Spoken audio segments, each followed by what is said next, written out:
Hello friends, I'm Lindsay Law, and this is Youth Rising, a gathering place for families to talk about mental health and specifically to discuss our daily mental health hygiene practices. We'll talk a little bit more about what that means, but basically, how are we taking care of our brains every day? I'm a physiotherapist by trade, and I've been homeschooling my kids for about 8 years now. They range from ages 4 to 16. I have 5 kids and 1 on the way. I have struggled over the years with anxiety issues and have done different things to help to manage that. Learning really amazing things about my brain and about my children's brains that I'm really excited to share with you. My goal with these videos is that parents and youth will be able to use them as a tool to learn about their brains and apply them in their lives to improve their mental health.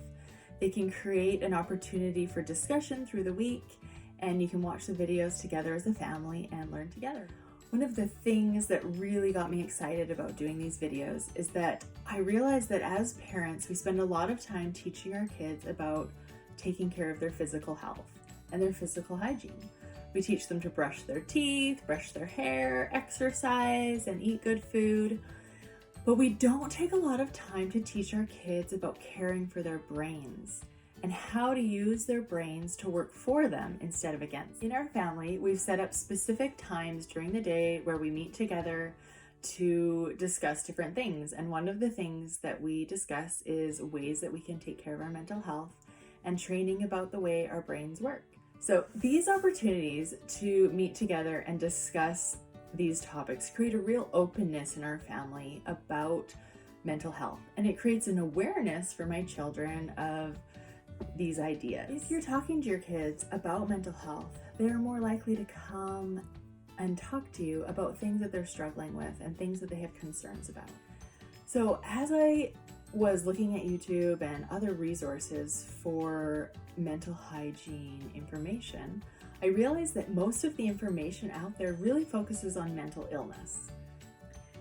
As I did some more research, I realized that there are many definitions of mental health out there, and it can get kind of confusing. The simplest definition I found that I liked was it affects how we think, act, and feel. That can refer to how we handle stress, how we relate to others, how we make choices, and many other things.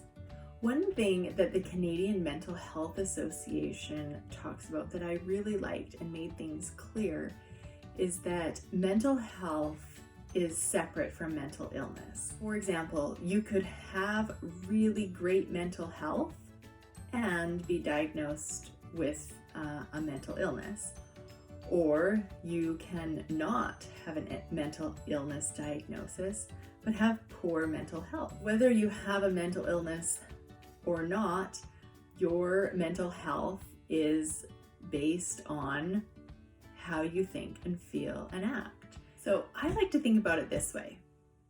Your mental health is basically the health of your brain. Everybody has a brain, and so everybody can do things in their life to improve their mental health or the health of their brain, or to do things detrimentally for the health of their brain. So if you've got a brain, you are in the right place. One of the favorite things that I have learned about my brain over the years comes from a woman named Carrie Conti, and she is a parenting expert. Okay guys, so today we're going to talk a little bit about the brain, and we're going to learn about the different parts of the brain, okay? So I want everyone to put up their fist, okay? Okay, but this, you need your thumb under.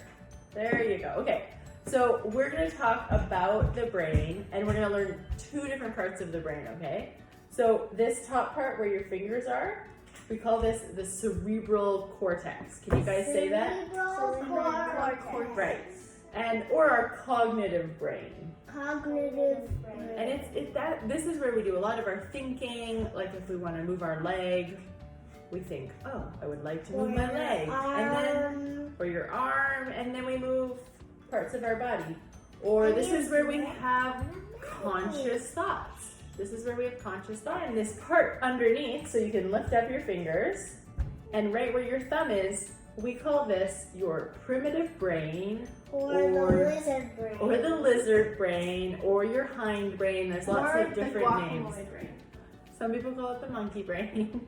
Okay, I've never heard it called the guacamole brain, but Definitely guacamole. yeah, you like that? This part of your brain does automatic things, okay? So automatic things like keeping your heart beating or your lungs breathing. Other thing that this part of your brain does, do you know what?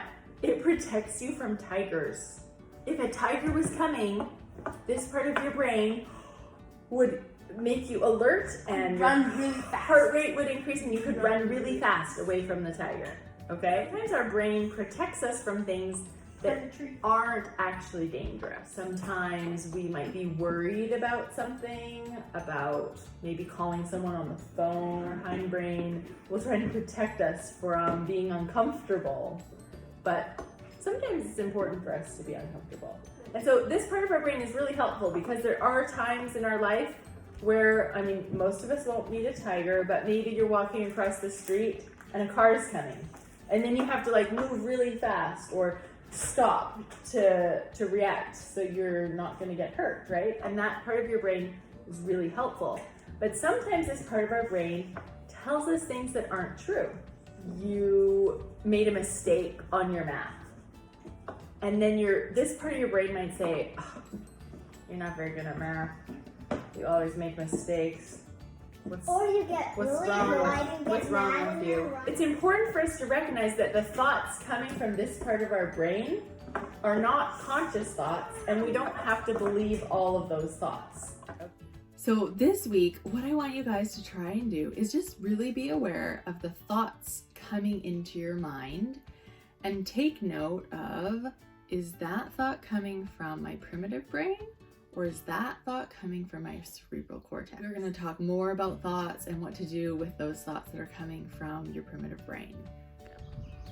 Thank you for watching my video. I hope you liked it. If you did, let me know and comment below any topics you'd like me to cover. Please subscribe so that you can be notified of my next weekly video, and share this link with anyone you know who has a brain.